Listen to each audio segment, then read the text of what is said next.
What is up, people of YouTube? My name's Arturo, or Incoming Churro, and today, guys, I am finally back with another video. And I'm so sorry, guys, that I wish I could be bringing you a better video, but this is the best it's gonna get, at least for today, because honestly, I'm just so fucking pissed. Today is, or right now, as the time of the recording, it is 11:05 on January 29, 2022. Royal Rumble 2022 just finished up. And guys, this has to be the worst Royal Rumble event I've ever fucking seen. Like, oh my gosh, guys, it was so bad. Let's just get straight into it and explain how bad it is. First match of the night was actually the best match of the night.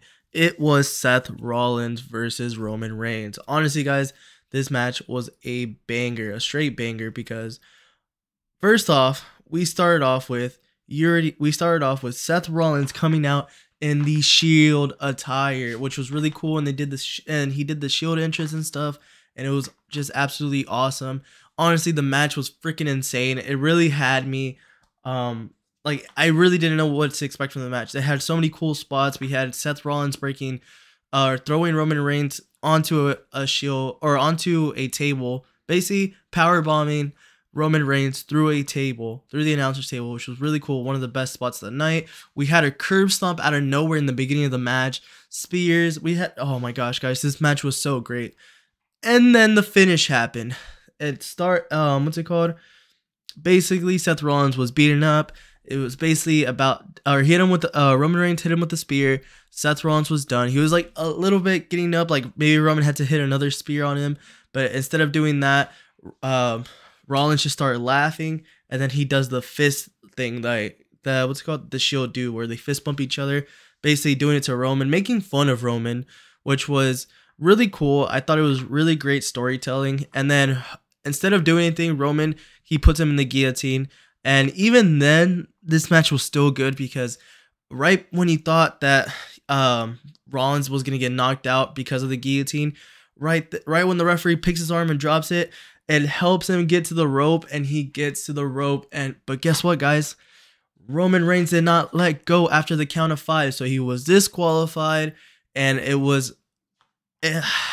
don't really want to say it's a bad ending to the match. A lot of people would disagree. I've already seen a lot of people talk about the ending of the match and how they don't like it, how it ended disqualification. Like, it was such a great match, guys. Such a fantastic freaking match. I recommend you guys go watch it. The ending, for me, it was all right. I actually did not mind the ending, but that's because I thought it could probably lead on to more matches and this storyline continuing, because after the match, after Seth Rollins did not give up, like, Roman Reigns finally let him go the guillotine after the match already ended because of disqualification. Roman Reigns grabs a chair from the outside, and Rollins gets up and he's looking at the monitor, like how basically the same situation that Seth Rollins did when he betrayed the Shield, Roman did to Seth. He basically just attacked him with the chair over and over again. And what I really liked about it is that, like, one of the chair shots, like the first chair shot that Seth Rollins hit on Roman, or that Roman hit on Seth in the match, he fell in the same position that Roman fell when Seth Rollins betrayed them back in 2013 or 2014. I'm sorry. And I thought it was like really good storytelling, and doing a bunch of really cool callbacks. And yeah, guys, I thought this match was fantastic. If I had to give it a rating, I'd probably give it a 4 out of 5. The ending was, like, it was blah, like, it was all right to me. I didn't really dislike it. I can see why a lot of people did dislike it, because it was kind of a bad ending to a great match. But if I knew there was gonna be more matches to come, I would enjoy it more. But now, after the whole event, I can see that that's not the case, and I'll get into that more in a bit. So after that match, we go on to the 30-woman Royal Rumble match. Honestly, guys, I don't hate to say this. I think this is unexpected. I'm honestly gonna say that the 30-woman Royal Rumble match had better surprises. I'm not sure. I maybe had to rewatch the show again, but I really don't want to. I kind of want to say that the women's Royal Rumble match was just better than the men's Royal Rumble match, in my opinion. I think it had some better spots and some better overall surprises. And I like the winner of the Royal Rumble match, women's Royal Rumble match, more than the men's Royal Rumble match. A lot of great surprises. First major surprise, Sasha Banks showed up at number 1. Number 2 was the first surprise, and that was Melina, which was really cool. Melina looks great as ever. I recommend you watch that match just to see Melina. No offense to anybody out there, but she looked just absolutely amazing, really beautiful. Shout out to Melina, really cool. I kind of hated how they did her though, because you could tell she was emotional from coming back. Like, she was super excited hearing the crowd's reaction. Like, everybody was behind her. She got a huge pop. But then, like, not even like 20 seconds in, she gets eliminated right away by Sasha Banks. Oh, also shout out to Sasha Banks. She had, I think, attire of the night. She dressed up as Sailor Moon, or had a Sailor Moon based attire kind of, which was really cool. But yeah, the match goes on. Other honorable mentions for attires. I think this Royal Rumble sucked also because it lacked good attires. I don't think it had many good attires as other Royal Rumble matches. But another one was Selena Vega. She dressed up as Madara Uchiha from Naruto, which was really cool. And she looked really sick. I didn't notice who it was until I saw someone post on Instagram who it was, and I was like, oh, that's really sick. That's because I really didn't pay attention to Selena Vega that much. But really cool. Other cool surprise entrants. Kelly, Michelle McCool, the Bella Twins showed up. Some of them are already on here. I really haven't been watching Raw, so I don't really know if they were already announced. As you can tell from the poster, Lita surprise entry, Nikki, the Bella Twin surprise entry, Summer Rae, Cameron from the Funkadactyl, Sonya Deville, who else? Kelly, like I said, a bunch of other people. Oh, I think Mickie James stood out in this match, I guess, the most. And what I mean by that, from the return, or one of the surprise returns, because I think it was so badass that they had someone from another company come in, like Mickie James. And what I liked so much about it, what I thought, she had the best entrance of the night, because she comes out with her Impact theme song, Hardcore Country, and she comes out rocking the Impact Knockouts Championship. It looks so sick. Everybody was super hyped about it. She got, I think, one of the biggest pops of the night from, I think she got just one of the biggest pops of the night overall. She did freaking fantastic. Love Mickie James, and I thought that was super cool. But of course, the most surprising return of the night was, I think, number 28, Ronda Rousey. She came back, and she, honestly, I think she was a little bit rusty. I don't think she looked as great as she did when she was in 2018. Of course, that was 4 years ago, or before she left in 2019, that was 3 years ago. So it was a long time since she last wrestled, but she did look a little bit rusty. But yeah, she won it. The last two were Ronda Rousey and Charlotte Flair, which sucked because I don't know why they keep putting Charlotte in these positions. Like, why couldn't they find her an opponent for a Royal Rumble, even if she was just gonna retain again? But they could have found her an opponent for a Royal Rumble, and I really didn't think she had to be in this match at all, to be honest with you. I think they just were like pushing her a little bit too much again. She gets pushed enough, and I don't understand why she had to be in this match. But yeah, last two, Charlotte goes for a big kick. Ronda picks her up and tosses her over the top rope. And it was a really, I think overall the Rumble match was like maybe a 3 out of 5. But yeah, big surprise, Ronda Rousey returned. It was already kind of rumored, so I wasn't really that surprised, but I thought it was really cool to see Ronda Rousey return. And of course, I think we're going to see Becky versus Ronda at WrestleMania. So spoiler alert for the next match, which was the Raw Women's Championship match, Becky Lynch versus Doudrop. And I feel so sorry for Doudrop, because this match was absolutely great. I think they did a phenomenal job. Like, the only thing that like ruined this match was the crowd, because honestly, they had some great spots, really great back and forth, and I thought the match was incredible. I thought it was maybe a little bit less of a match. I don't know how to explain it.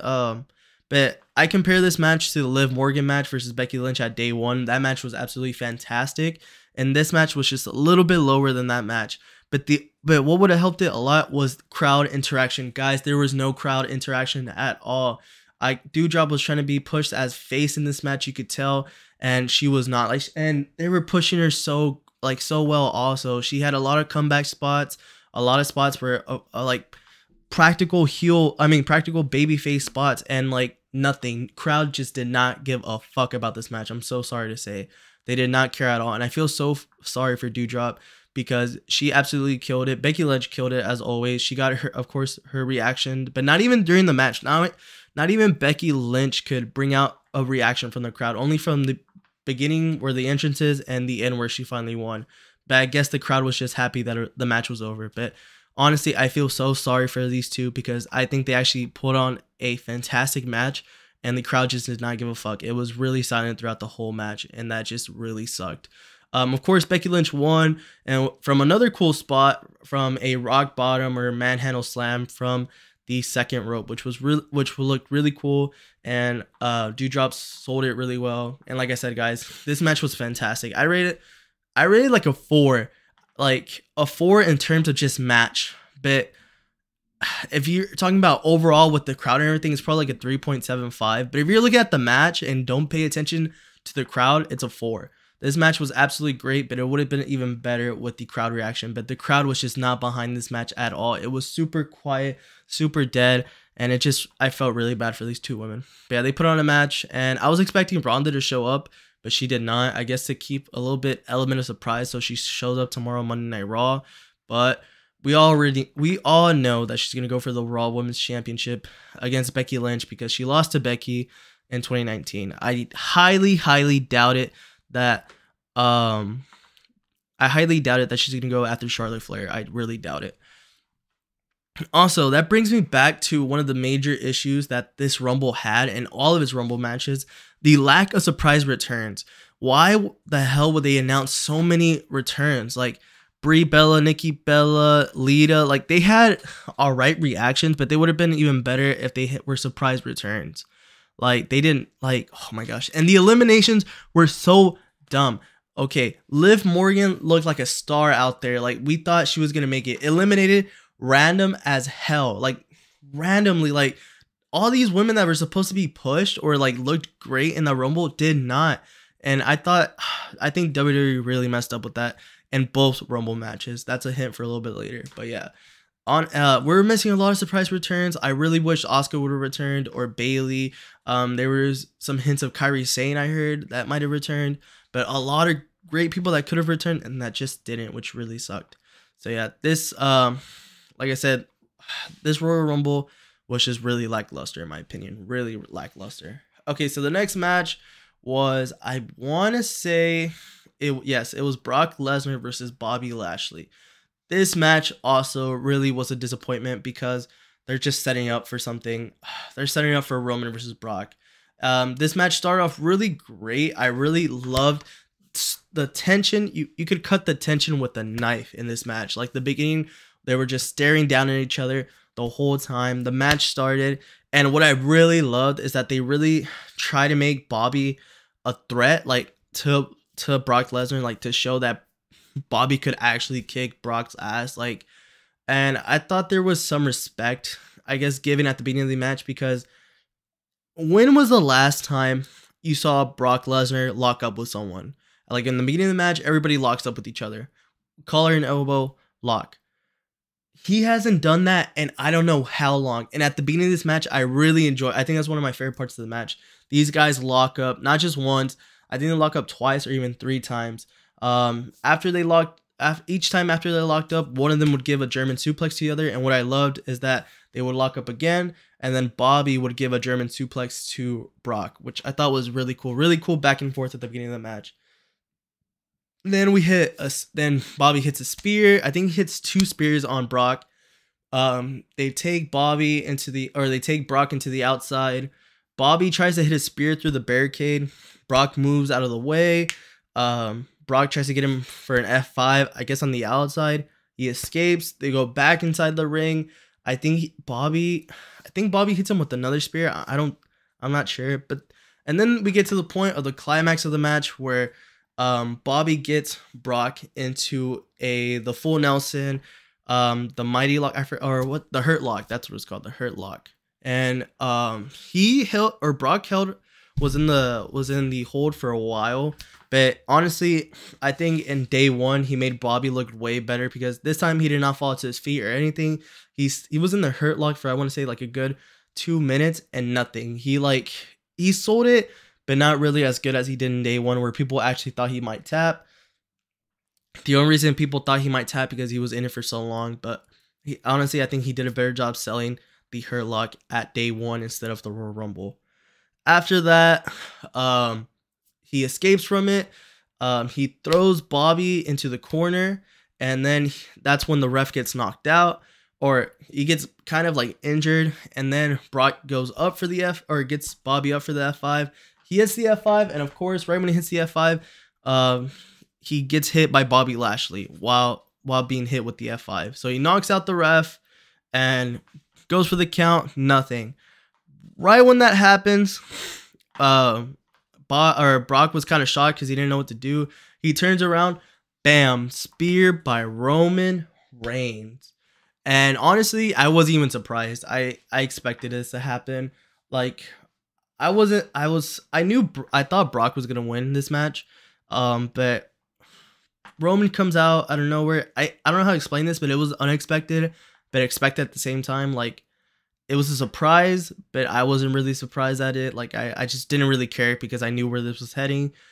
The biggest surprise, though, is that after he hits the spear, he looks over at Paul Heyman, and I thought he was kind of like, I guess talking shit to Paul. I thought at first he was gonna like talk shit to Paul, like, yo, this is your guy. But instead, Paul hands him the WWE Championship, and he pulls a Saudi Arabia crown jewel where he grabbed the championship and he hits Brock Lesnar with it again. He hits Brock with the WWE Championship. He drops the WWE title.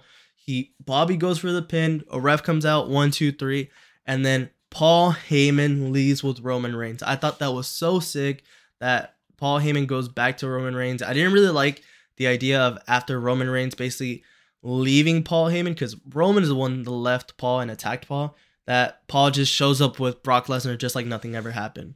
So I really like that storytelling that they did, and that Paul Heyman is back with Roman Reigns. So yeah, after that, of course, you already know what was gonna happen. You know that they're setting up for Brock versus Roman again at Mania. Honestly, guys, I really did not mind if it happened. Of course, I wouldn't want it to happen. That wouldn't be my first choice. But I did not mind if Brock was not in the Rumble match. That was super speculated before the Rumble that Brock was either going to keep the title and win the Rumble, and they would have a unification match at Mania, or that Brock was going to lose the title and then win the Rumble and go face Roman for the Universal title. I'll get more into that in a little bit when I go over the Rumble match. But after that, we have Edge and Beth Phoenix versus Miz and Maryse. I thought this match was kind of underrated because they had some pretty good spots. Maryse, I think, was the MVP of this match. She had an amazing spot where she jumps off the top rope and does a Hurricanrana to Edge, which I thought was really cool. I thought Maryse looked absolutely fantastic. Not just her overall, like, I mean, her wrestling skills. I thought she did fantastic, and I thought she was the MVP of this match. She did great. Of course, Edge and Beth Phoenix pick up the win over Miz and Maryse. Really cool spot at the end where first they do Edge's finisher on Miz and Maryse, and then first Beth does a spear on Maryse, and then she goes out of the ring, and then Beth Phoenix and Edge hit a spear on Miz, which I thought was really cool. Miz really sold the spear really well. Then they get both of them inside of the ring. They both go up for a glam slam. Beth on Maryse and Edge on Miz, and then 1, 2, 3. That was it. This was really just a filler match. But I thought it was kind of underrated. Maybe second best, maybe third best match of the night. Yeah, but other than that, nothing really more to say about it. I think this feud is done, and I can't wait to see what Edge does. I think he might move on to a mid-card title. That's just my opinion or thoughts. So then we get to the finale, the 30-man Royal Rumble, or can I say the shit show Rumble that I'm super fucking disappointed about. Okay, we first start off with AJ Styles and Shinsuke Nakamura. AJ at number 1, Shinsuke at number 2, which I thought was fucking incredible. I thought that was so sick. And my prediction of who was going to win the Rumble, who I wanted to win the Rumble, was AJ. My other prediction would have been Finn Balor, but he did not show up at all in this match, which sucked. But yeah, these two go at it at the beginning. Really cool. I think number 3 was Austin Aries. I'm not going to go over who everyone in this match, but yeah.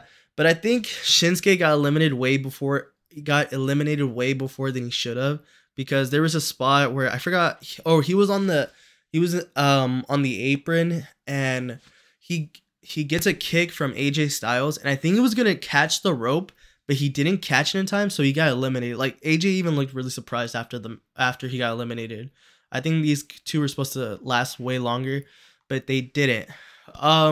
I also hated this fucking match because there was little to no surprise entries. There was like, I think 3 surprise entries in total, and they all pretty much sucked. There was like, it was just terrible. And I thought the eliminations were so fucking random.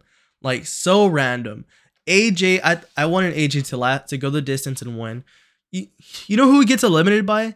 For the people who didn't watch it, he gets eliminated by Madcap Moss, whatever the fuck his name. I hate Baron Corbin and Madcap Moss. I don't even want to say his name anymore. But yeah, he gets eliminated by these two, and then just after that, they get shit on by Drew McIntyre. That makes a surprise return. There was another one, yeah, surprise return by Drew McIntyre, and he gets shit on, absolutely shitted on. Like, I mean, Drew McIntyre shits on both of these guys right after they eliminate AJ. Like, such a big elimination just for them to get shitted on right after. Like, it made no fucking sense. And then Damian Priest, he was supposed to go in. I wanted him to go into this Rumble and look like a star. He did not. There was this one point in the match where Omos shows up, and then he's basically shitting on everybody. And then Chad Gable gets in there, and of course, like, he's the teacher of Alpha Academy. He was trying to lead the other men in the group to go after Omos. But what he does, instead of everybody attacking him, he's like, yo, Damian Priest, since you're the tallest one out of all of us, you go and attack Omos first. And of course, he gets some good hits into Omos. And then right after that, Omos just lays him out over the top rope. Like, bro, that's your United States champion. And they just made him look like shit. I guess Omos is going to go for the United States champion. I'm almost 100% sure Omos is going to go after the United States championship after that. Because there's no way they would make Damian Priest look like that much of shit if they weren't going to push Omos for the to go against Damian Priest. But yeah, skip forward. I think the main people thought, or the main superstars that people thought were going to win, was AJ, Big E, and Kevin. I thought those were the 3 biggest ones, other than Brock and Roman, because Roman was also speculated. And these 3 had the worst eliminations ever. And Randy and Riddle ever. Like I said, Madcap Ross, this man, he gets, I forget who he gets attacked by. I think he gets attacked by RK Bro, and Big E was a heavy favorite to win the match, and he just gets eliminated by these two like nothing. Like, he gets hit with an RKO, boom, out of there. And then Kevin Owens, I forgot who eliminates. Oh, Shane McMahon eliminates him. Shane McMahon was another surprise entry. Honestly, people were like about it. Like, it was cool to see Shane, but they knew he wasn't going to really do anything. He was just, I guess, I really felt like WWE really couldn't get that many people to do surprise returns. So they just got the people they could, basically. And of course, and Shane's Vince's son, they're like, fuck it. So yeah. Anyways, skip to the end. We have, of course, Brock Lesnar showing up number 30. Oh yeah, my favorite surprise return of the match is, I think, at number 28, Bad Bunny shows up, and Bad Bunny absolutely killed it. He did this fantastic Canadian Destroyer on Riddle, which looked sick. He had this other spot where that he eliminated Sheamus, and I forget who else he eliminates. But yeah, I remember who the last people were. Brock Lesnar shows up. Last people were Matt Riddle, Randy Orton, Bad Bunny, Shane McMahon, and Drew McIntyre. They were the last 6 people in there. Brock Lesnar just goes and shits on everybody. Like, it was like they didn't even make anybody look like they were giving Brock Lesnar a challenge. Like, I thought they at least make Randy Orton and freaking Matt Riddle look like a challenge. No, Brock Lesnar just goes in there. Not even does his finisher. He doesn't even do like an F5 to them, eliminates them. He just literally picks them up and throws them out of the fucking ring. It was absolutely fucking terrible. I'm so sorry for so much cursing, but I'm just so pissed. So yeah, there goes Riddle. There goes Orton. And then Bad Bunny shows up. He tries to seem like he can actually take on Brock. He starts mocking Brock with the jogging thing that Brock does. And then Brock just picks him up. And I told my friend, I'm like, yo, I mean this as a joke. I don't know. Maybe this is true, but I'm like, yo, something about that F5 to Bad Bunny felt racist. Like, I don't know. Something about Brock makes me feel like he's low-key racist against, I don't know, Latinos or something. I don't know. But that F5 to Bad Bunny felt racist. He hit that with so much impact. Like, it was crazy. And Bad Bunny was just thrown out by Brock. At this point, oh yeah, and then also Brock just eliminates Shane like it's nothing. At this point, it's Drew versus Brock. And everybody, I want to say everybody had hope that Drew was gonna maybe make some, like, what's it called? Maybe do the same thing he did back in 2020. But we all knew Brock was gonna win. They exchanged blows for a little bit. He gets Drew headbutts Brock. And then Brock tries to get him up for a F5. Drew gets out of it. He goes for a Claymore. He misses. Brock gets him up again for the F5, and he F5s him out of the ring. I want to say like 20% of the arena actually cheered for Brock Lesnar. Everybody else was like, all right, I'm leaving. I'm getting the fuck out of here. Everybody was leaving, dude. Like, this was the worst. I was talking to my friend that we were watching the Rumble together. I told him, I was like, Brock does not need to win a Rumble to get a match with Roman at Mania. He's done it before. Like, he got into the WWE Championship match at day 1 without, like, having to do anything. He's gotten title matches before without having to win something or, like, having to actually compete for it. He got into the Money in the Bank match and just won it. Literally, one person was left on the ladder, Mustafa Ali. Boom, Brock Lesnar shows up without being announced, nothing. He gets in there, he wins the Money in the Bank ladder. Like, Brock does not need to compete in the Rumble to get a match with Roman. Why couldn't they just have their match and let someone that actually need it win the Rumble? This Rumble this year had the potential to be one of the greatest Rumbles ever, with the open door or with the forbidden door. Of course there is rumors, right? There's rumors, so there's a chance it won't happen, but look at all the young guys that are in here. Kevin Owens, Austin Theory, Damian Priest, like, all the potential this fucking Rumble had. Like, everybody there, it could have built a new star. But no, Brock has to come in, win the Rumble. Roman versus Brock at Mania fucking 3. Already 3 times in the last, 6 years? It's fucking ridiculous at this point. Or 7 years, whatever. We really didn't need Brock winning again at the Rumble, and this has to be the worst pay-per-view of the year, and the year just started. Like, at first, Roman and Seth, they just blew my expectations away at the beginning, because I'm like, yo, this is match of the year already. This could be a contender for match of the year. And then everything from there just went downhill to Shitsville.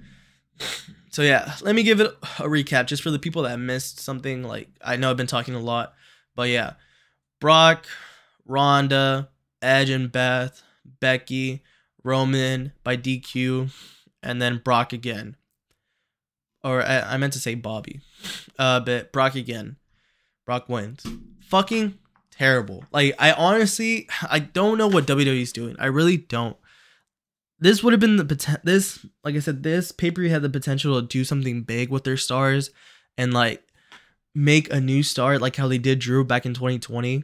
But no, this year could have been unpredictable, and no, we knew what was gonna happen. We knew right when everything was falling into place, when Roman won, we knew what was gonna happen. We knew that some way Brock was gonna either win or lose this match. No matter what happened, he was gonna go into the Rumble and win. After Roman won, I knew it was downhill, and I knew that we are just gonna get Brock and Roman at Mania again. This fucking sucks. This Rumble sucks. I rate this Rumble a 1 out of 10. I don't care how underrated or decent these matches kind of were. They were just fucking terrible. The only Ronda won. That was the best thing of the night, I guess you could say. The best match of the night was this, and I honestly think this was better than Ronda winning. Because honestly, I wasn't really too hyped. It was cool to see Ronda again, but I wasn't really too hyped about it. I already know what's gonna lead to. It's gonna lead to Becky versus Ronda at Mania, and Ronda's gonna win. Like WWE, this is supposed to be the most unexpected pay-per-view of the year, and it was just fucking terrible. How is it one of the biggest concepts of this Rumble is unexpectedness, surprises, and there was no surprises. Everybody could fucking predict what was gonna happen. There's been some bad manias, bad Rumbles, but this had to take the fucking cake for it. I'm sorry. Like, I thought 2015 Rumble was bad when everybody knew Roman was gonna win. That match was still fucking better than this whole ass pay-per-view. I'm so sorry. I'm sorry for going off, guys, but this was fucking terrible. I hope you guys enjoyed this video. If you didn't, I'm sorry. Like, I just hate this fucking thing. I honestly don't know where the video is gonna go from now. If they're just gonna follow the same old formula, same old routine, because it's fucking terrible and they shouldn't. But yeah, guys, I hope you guys enjoyed this video. If you did, please leave a like. Comment down below how you guys felt about this year's Rumble. You guys already know my opinions. I'm sorry if you don't like them, but they're just the fucking honest truth, and they're my beliefs. So yeah. But thank you guys so much for watching. I hope you guys enjoyed. Please subscribe so you guys can continue to watch my upcoming videos. I'm sorry this was my first video back, but I just had to express my feelings about it because it was so fucking terrible. I had to let out some stress. So yeah, thanks again for watching, guys. I'll see you guys next time in the next video. Peace out.